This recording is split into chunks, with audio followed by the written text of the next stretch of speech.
habeen wanaagsan daawadayaal kuna soo dhawaada barnaamijka caawiya caalamka waxaan ahay Farxaan Maxamed Jimcaale qodobada wararka ugu waaweyn waxay kala yihiin iyadoo wali ay socdaan dibadbaxyada ka dhanka ah dawladda ayaa haddana madaxweyne Cumar al-Bashiir waxa soo food saaraya cadaadis cusub wararkii ugu dambeeyay ayaan idinkaga haynaa magaalada Khartoum qodobada kale caawana waxa kamid ah ilaa 10 milyan oo qof ayaa si ba'an ugu gaajoonaya Yemen iyadoo qaramada midoobay ay ku baaqayso in si degdeg ah loo kala qaado xoogagga ku dagaalamaya magaalada dekada ee Xudayda waa go'aan laga fursan karin carruurtani waxa ay dhasheen iyagoo isku dhagan aabahood ayaa imika waxa uu ku talamayaa sidii loo kala badbaadin lahaa labadan gabdhood waa torrey ay xirtaan dadka siiqa laakiin qaar ayaa sheegaya in ay kula kulmaanba takoorid iyo dhibaato kala soco BBC News Somali telefishinka raadiyaha online-ka iyo baraha bulshada halkani waa London barnaamijkuna waa caawa iyo caalamka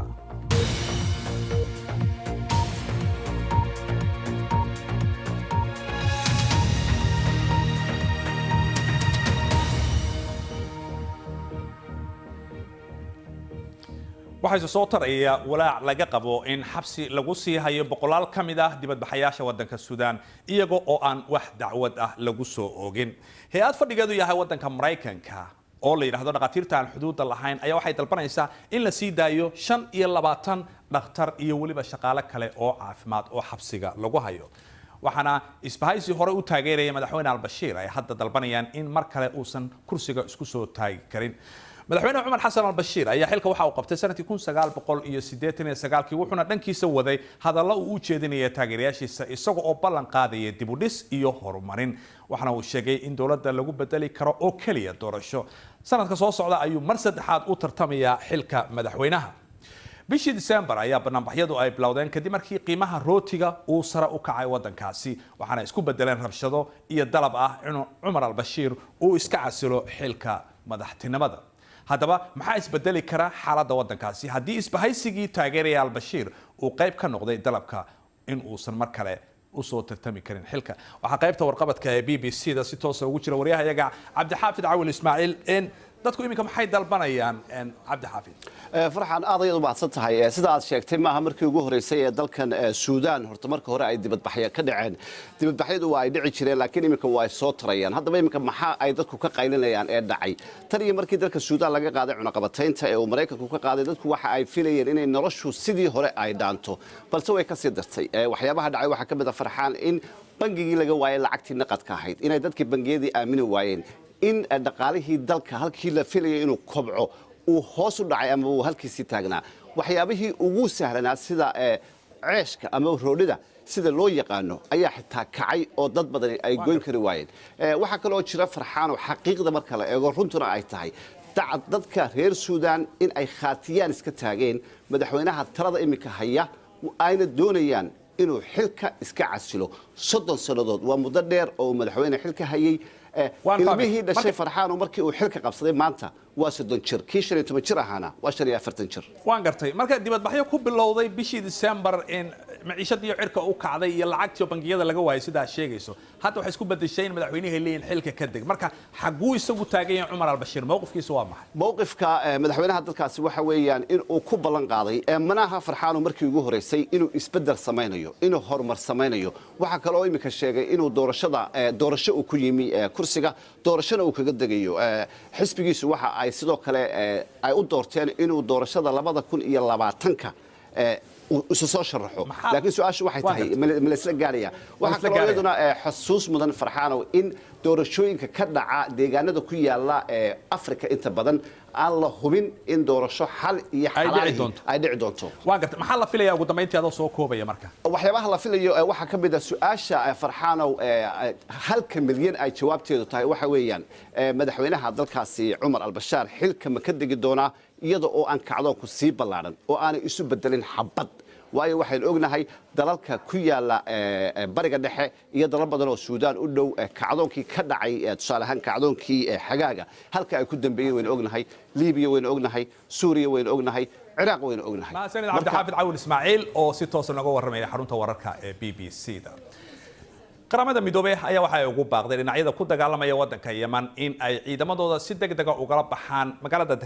Xudayda. Dekada magaaladaasi Xudayda waxay muhiim u tahay raashinka iyo waliba gargaarka in la gaarsiiyo dadka Yemen. Laakiin xabajoojinta oo 7 isbuuc socotay ayaa waxa ay ahayd hadda mid aan caga adag ku taagnayn. Aisha Afrax ayaa faahfaahinaysa.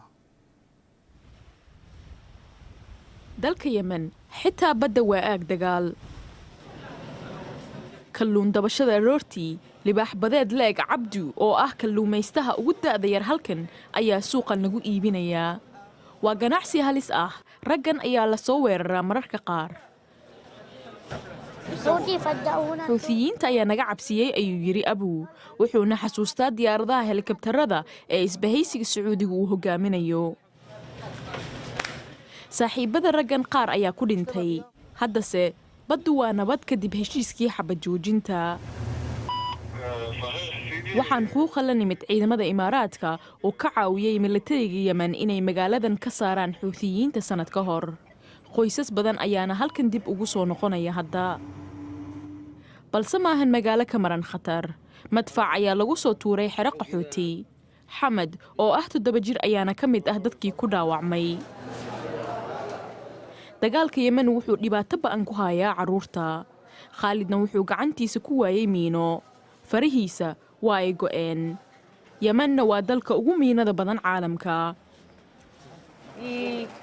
waxaa haysta dhibaatooyin badan dadkan u dhaxeeya duqaynta isbahaysiga, go'doonka iyo xadgudubyada xuuthiyiinta. Naabiya iyo ilmaheeda macluul ayay la ildaran yihiin. wiilkeeda Ciyaad wuu hunqaacayaa, sidoo kale wuu fuuq baxay. wiilkeeda Xasan oo 5 jir ahna wuxuu maray dhowr qaliino. cabidda caanaha dadka waaweyn ayuu ku xanuunsaday maxaa yeelay caanaha carruurta waa qaali. dhan kasta Yemen waxaa laga dareemayaa waxyeelada dagaalkan. suuqyada raashin ayaa yaalla balse dadka Yemen ma awoodaan inay iibsadaan. shaqo iyo lacag toona ma haystaan. taas caddaynteedana waxay ka muuqataa cisbitaal kasta oo aad booqato. xabad joojintu haba ahaatee mid aan caga adag ku taagnayn, isbeddel ayay keenaysaa, laakiin waa uun qayb ka mid ah qorshe weyn oo lagu doonayo in dagaalkan lagu joojiyo. bal markan aynu eegno qodobada kale ee ku jira wararka maanta. madaxa wafdiga Taliban uga qayb galaya wada hadallada nabadda ee Moscow ayaa sheegay in dastuurku yahay arrinta ugu weyn ee la isku hayo. Abbas Istanikzai ayaa waxa uu sheegay inuu yahay mid aan sharci ahayn dastuurka oo ajnabi ay ku soo rogeen. xubno muhiim oo mucaaradka ka tirsan oo ku jira Hamid Karzai ayaa wada hadal ka qayb galaya, laakiin saraakiisha dawladda ma joogaan. madaxweynaha Jamhuuriyadda Afrikada Dhexe ayaa heshiis nabadeed la saxiixday 14 kooxood oo hubeysan kadib wada hadalkii ay ku yeesheen caasimadda Suudaan ee Khartoum. waxaa la rajaynayaa in heshiisku uu dhabaha u xaari doono dib u heshiisiin iyo horumar kadib 6 sano oo dagaal uu socday. in ka badan 1 milyan oo qof ayaa dagaaladu ay ku qasbeen in ay ka qaxaan guryahoodii. madaxweynaha Turkiga Recep Tayyip Erdogan ayaa ku eedeeyay dalalka waaweyn ee Yurub in ay iska indhatiraan dimuqraadiyadda iyagoo isku dayaya inay xukunka ka ridaan dowladda Venezuela. Britain, Faransiiska, Jarmalka iyo Spain ayaa ka mid ahaa dalalka uu aqoonsaday hogaamiyaha mucaaradka Juan Guaido in uu yahay madaxweynaha ku meel gaarka ah. laakiin Nicolas Maduro ayaa ku gacan saaray baaqii reer Yurub ee ahaa in doorashooyin la qabto. dab xalay ka kacay magaalada Paris ee xarunta waddanka Faransiiska oo ay ku dhinteen 10 qof ayaa la aaminsan yahay inuu ahaa dab si ula kac ah loo kiciyay amaba loo daaray. dabka ayaa waxa uu qabsaday dhismooyin la degan yahay oo ku yaala degmada 16aad ee koonfurta galbeed ee magaalada Paris oo ay ku nool yihiin dadka qaniga ama tujaarta. haweeney halkaasi ku noolayd ayaa la sheegayaa in ciidamada booliisku ay xireen. dacwad ogayaasha ayaa waxa ay sheegeen in ay xanuun madaxa ay qabto haweeneydaasi. laba mataanood oo isku dhagan ayaa mustaqbalkooda waxaa soo wajahaya xaalad aan kala cadayn kadib markii ay Senegal ay ka yimaadeen oo waddankan UK ay soo degeen. aabahood ayaa dhaqaatiirta waxa uu kala tashanayaa hadda sidii loo kala saari lahaa labadan gabdhood, laakiin go'aan fudud ma aha waayo khatar badan ayaa ku xeeran. laakiin haddii ay isku sii dhegnaadaanna dhibaatadeeda ayay leedahay. Cabdiraxmaan Bidhaan ayaa inoo faahfaahinaya. Maryam iyo Naadi waa laba mataan ah oo isku dhagan, waxay ku dhasheen Senegal. Imika gabdhahan laba jirka ahi waxay magaalada Cardiff ee gobolka Wales ee dalkan UK kula nool yihiin aabahood. Difficult for me. waa xaalad igu adag naxdin ayay igu ahayd markay dhasheen kadib markaan Senegal uga soo guuray dalkani markii hore maanu filin mataano ama qaar isku yaallaba waa dhibaato badan carruurta naafada ahi dalkan Senegal anna ma rabo inay khatar galaan Maryam wadnaheeda ayaa daciif ah taasi oo laga yaabo inay u dhimato haddii taasi dhacdana waxaa iyaduna dhacaysa in walaasheed Naadiyana ay la dhiman doonto. go'aankan iminka gaadhay maaha inaan ka fikiro waxa berri dhici doona waxaan rabaa inaan daryeelo intii suurtagal ah. waqtigan la joogo mataanuhu si fiican ayay u korayaan waxaanay ku jiraan nolol farxad leh. sida walaalaha oo kale way wada hadlaan wada qoslaan sacabeeyaan wada cayaaraan mararka qaarna way murmaan. iminkase laakiin Ibraahim waxaa hor yaalla go'aan adag inuu qaato go'aankaasi oo inuu kala doorto in labada hablood ay isla dhintaan iyo inuu u ogolaado dhakhaatiirtu inay kala saaraan labada hablood taasi oo laftigeeduna khatarteeda leh gaar ahaana Maryam. waa kuwan waa halgamayaal yaryar maxaan sameeyaa ma mid carruurtayda ah ayaan mid kale u dilaa ma samayn karo ma dooran karo ka noolaanaya iyo ka dhimanaya maya mar walba waxaad nagala socon kartaan oo aad ka daawan kartaan warbixinadeena BBC Somali Facebook fadlan waxaad raadisaa BBC News Somali halkaasi oo aad ka heli doonto muuqaalo falanqayn dheeraada iyo wararka ugu waaweyn si aad u hesho kuwii ugu dambeeyay ee Soomaaliya caalamkaba nagala soco BBC Somali Twitter iyo Instagram. wali waxay noo soo socdaa qaybta dambe aad ku daawan doontaan toorey ay xirtaan dadka siiqa laakiin qaar badan ayaa waxa ay sheegayaan in ay dhibaato ay kala kulmaan arintaasi wax yar kadib ayaan isku soo noqon doonaa. wali waxaad daawanaysaan barnaamijka caawiya caalamka waxaan ahay Farxaan Maxamed Jimcaale bal aan xasuusiyo qodobada wararka ugu waaweyn iyadoo wali ay socdaan dibadbaxyada ka dhanka ah madaxweynaha waddanka Umar al-Bashir ee Suudaan ayaa waxa soo food saaraya cadaadis cusub ilaa 10 milyan oo qof ayaa si baan ugu gaajoonaya waddanka Yemen iyadoo qaramada midoobeyna ay ku baaqayso in si degdeg ah looga kala qaado ciidamada ku dagaalamaya magaalada dekedda Xudayda. baaritaan qarsoodi ah oo BBC-du ay samaysay ee waxa ay ku muujisay in koox dambiilayaal ay dadka ka qaadanayaan lacag kumanaan kun oo giniga waddankan ah iyagoo markaasi ka caawinaya imtixaanka lagu qaato jinsiyadda waddankan Britain. waa imtixaanka nolosha UK loo yaqaan kaasi oo dadka lagu weydiiyo su'aalo af Ingiriisi ah oo la xiriira taariikhda xeerarka iyo dhaqanka Britain. waxaana imtixaankaasi gala dadka ajnabiga ah ee doonaya in dalkan ay degaan ama ay qaataan jinsiyadda Britishka. duubis qarsoon ayaa lagu shaaciyay iyagoo dadkaasi imtixaanka ku jira jawaabahana ka dhageysanaya qalab yar yar oo dhagaha ugu jira. waa kan Cabdirasaaq Maxamed Siraad oo ka warrama. baadhaha qarsoodiga ee BBC-da ayaa lacag u dhiibaya kuwa dembiga sameynaya ninka u habeeya khiyaamada imtixaanka muwaadinimada oo bartamo u ah habka lagu helo baasaboorka UK. dadka soo galowga ah waxaa lagu tababaraa machadyo muxtarima si ay ugu fadhiistaan imtixaanka sida loogu noolaado UK. waa inay imtixaanka ka gudbaan sharciyada UK iyo taariikhda si ay markaasi u helaan muwaadinimo iyo baasaboor UK. 5 qof mid baa dhaca imtixaanada xarumaha lagu qaado markaa meesha waxa soo gala dembi falayaasha ka faa'iideysanaya. wax kasta waa la diyaariyay qofkii jawaabta ku siin lahaana wuu joogaa hubi in aan cid ku arkayn. isagoo isticmaalaya baasaboorkiisa ajnabiga ah ayaa ninkan loo diray baaritaanka inuu sameeyaa wuxuu isku qoraa kombiyuutarka wasaaradda arrimaha gudaha ee imtixaanada. kuwa khiyaamada samaynaya waxa ay siiyeen telefoon uu qarinayo oo bluetooth-ka dhegta u gashado. dadka imtixaanka gelaya waxa ay isticmaalaan telefoon dhegta ay gashanayaan si ay u maqlaan su'aalaha. waana tan dadka tuugada samaynaya ay ka faa'iideysanayaan. markay maqlaan su'aalaha oo jawaabo badan leh ayay dhegta ugu sheegayaan jawaabaha saxa ah. mid ka mid ah kuwa baaritaanka samaynaya ayaa waxa uu tegay xarun imtixaan. lama baadhin waxaa lai sheegay in aan aalad yar oo bluetooth ah dhegteeda geliyo dabeetana waxa uu maqlayay su'aalahaasna uu iga jawaabayay su'aasha saddexaad marka la yidhaahdo wuxuu igu odhanayay c dooro haddii ta afraad la yidhahdana wuxuu igu odhanayay d dooro marka waxay u muuqdeen qaar runtii xirfadyahan oo garanaya waxay qabanayaan miridha kadib ayaa waxaa la soo siiyey shahaadadii uu ku qaadan lahaa baasaboorka khiyaamada kuwii sameeyey meel dhow ayay ku dabaaldegayaan waxaannu haynaa warar qaar ka dhan sidaa inay samaynayaan wasaaradda arrimaha guduhu waa inay arrintan si taxadar leh u eegto waa in la hubiyaa tirada dadka muwaadiniinta ingiriiska ee si sharci darro ah ku helay shahaadooyinkooda waxaa laga yaabaa inay kumanaan gaarto waa arrin runtii aad looga naxo war ka soo baxay wasaaradda arrimaha gudaha ayaa waxa ay sheegayaan tallaabooyinka khiyaamada la samaynayo si adag ayay u eegayaan waxa ay leeyihiin meelaha imtixaanka lagu qaadaa waa inay tallaabo adag qaadaan oo arrinta ka fiirsadaan inaanay dhicin waxay sheegeen maadaama caddayn ay hayaan inay qaadayaan tallaabada habboon miyaad ka caawinayseen ardadu inay ka gudbaan imtixaanka sida loogu noolaado UK idinkoo isticmaalaya telefoonka bluetooth kumanaan gelina ka qaadanaya dadka maya tababarka ayuun baan anigu xaruntan ku samaynaya waa arrin xiisale dabcan annagoo qarsoodi u duubaynay waxaad samaynaysay seer arday ayaa halkan joogta qarsoodi ayaannu kaa duubnay adigoon ogeyn maya ma og tahay inaad dhibaato weyn u geysanayso habka dadku ay ku helaan muwaadinimada arday ayaa halkan joogta tababarka ayuun baan samaynaya UK kooxdan waxaa la qabtay iyaga oo faraha kula jira qaarkood weli hawlihii bay wataan waa wakhtigii haddaba wasaaradda arrimaha gudaha ee Britain ay arrintan si adag wax u qaban lahayd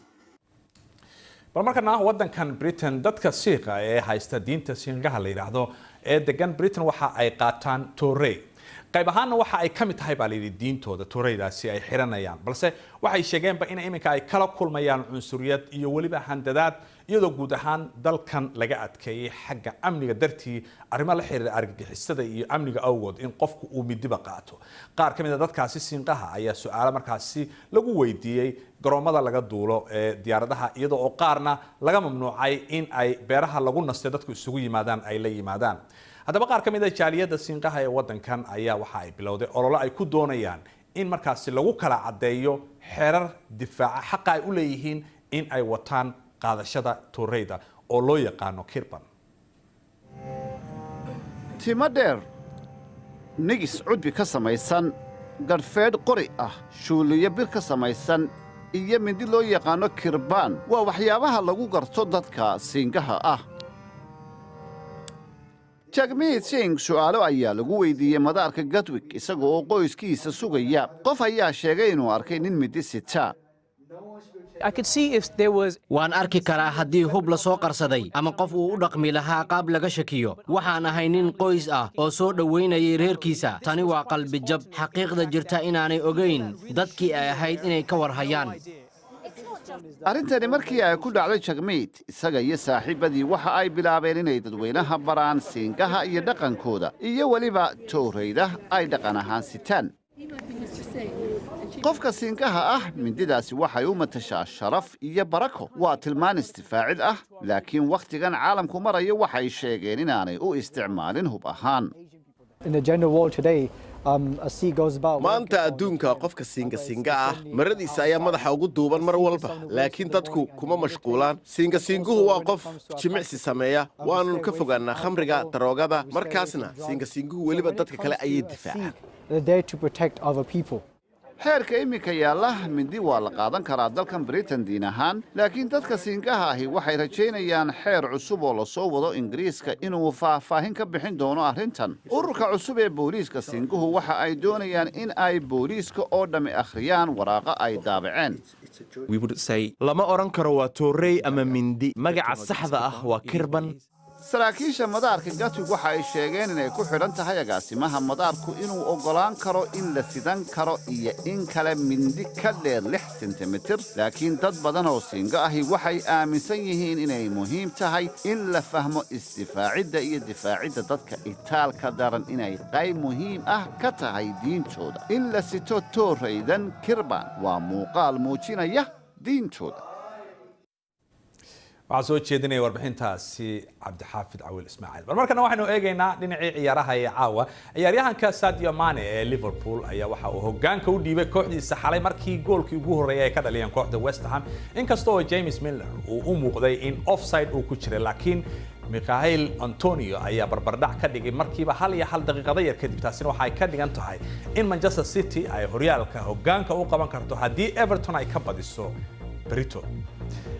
Jose Mourinho oo halkan ka muuqday isagoo ka sii baxay maxkamadda ku taala magaalada Madrid maanta waxa uu aqbalay 1 sano oo xabsi ah xatooyo canshuureed oo uu ka galay wadanka Spain awgeed heshiiska dhinaciisa ee uu la galay maxkamadda xabsi gelin maayo laakiin tababaraha hore ee Manchester United waxa uu bixin doonaa 200 oo kun oo dibadda uu ku joogayo oo dollar iyo waliba ganaax ka badan 2 milyan oo dollarka Mareykanka kooxda Wolves ee ku jirta Premier League Ingiriiska ee tababaraha uu yahay Nuno Espirito Santo ayaa waxa ay la ciyaaraysaa oo marti ay u tahay kooxaha saddexaad ku jirta ee Shrewsbury yiraahdo oo barbardhac lala yaabay 2-2 la gashay ciyaartoodii ugu dambeysay ee ay wada yeesheen Newport County kooxda yiraahdo ayaa waxa la ciyaaraysaa Middlesbrough kooxdii soo badisana waxay ku beegan tahay kooxda Manchester City bal markana haddii aynu eegno digaaga ayaa maalin walba waxa suurtagal ah in ay soo saaraan daawooyin dadka markaasi looga daweynayo cudurka halista ah ee kansarka cilmi baarayaasha caafimaadka ayaa waxa ay sheegayaan in wax ka bedelaan digaaga si ay markaasi u soo saaraan borotiinka bini'aadamku u baahan yahay oo ay uga soo saaraan halkaasi waxaana ay sheegayaan in daawadani ay 10 jeer ay raqiis ka noqon doonto sida qaabka hadda wax lagu daweeyo ee kansarka digaaganu ma aha qaar caadiya waxay dhalaan beed ay ku jirto daroogo lagaga hortago kansarka digaaga unugoodii asaasiga ahaa ee jiinka ayaa la beddelay si ay u keenaan kiimiko kor u qaada difaaca jidhka bini'aadmiga 10 ilaa 100 jeer bay ka jaban yihiin digaaga kale ee beedkooda sharikadaha dawooyinku ay soo saaraan haddii aad doonayso ukumo badan waxaad u baahan tahay digaag badan sidaasi ayaanu u haynaa shabaqan diiqan wuxuu dhali digaag badan weliba waqti gaaban digaag badan ayaa ku dhalanaya waqti yar haddii aan rabno inaan badino wax soo saarka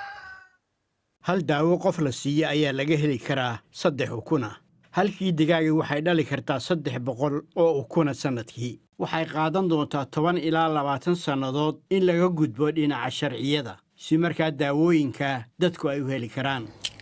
beedka looguma talagelin in la cuno daawooyinka muhiimka ah waxaa laga soo saarayaa qaybta cad ee beedka waa la safeeyaa dabeedna loo iibiyaa dawo ahaan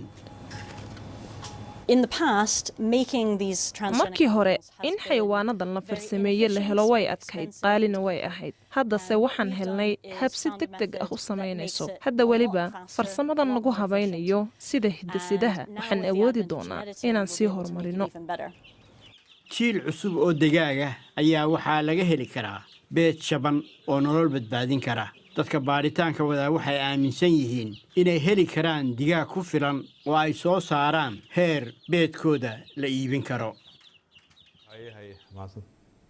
ugu dambeyntiina waxaanu caawa idinkaga tagaynaa ciyaarta dabaysha ee Win Games la yiraahdo waa ciyaar xiiso badan kale wadanka Spain oo hawada sare leh haabayo axadii ayay kooxda la yiraahdo NMP ee dalka Belgium ay ku guuleystay tartanka duulimaadka markii lixaad Kyle Wittenberg oo Mareykanka ayaa bilad dahab ka qaatay ciyaarahan ayaa qayb waxay ka galeen kooxo meelo badan oo caalamka ah ka kala yimid ayaa ka qayb galay oo waa taa la isdaba rogayo oo marba dhinac loo heehaabaya hawada sare xusuusna wararkii ugu dambeeyay ee BBC Somali waxa aad ka heli kartaa bogayaga bbc.com/somali inta ayaan ku soo gabagabaynaynaa barnaamijkeennii caawa iyo caalamka waad ku mahadsantihiin daawashadiina intaanu mar kale dib u kulmayno dhammaantiinba waxaan idinkaga tagaynaa sidaas iyo habeen wanaagsan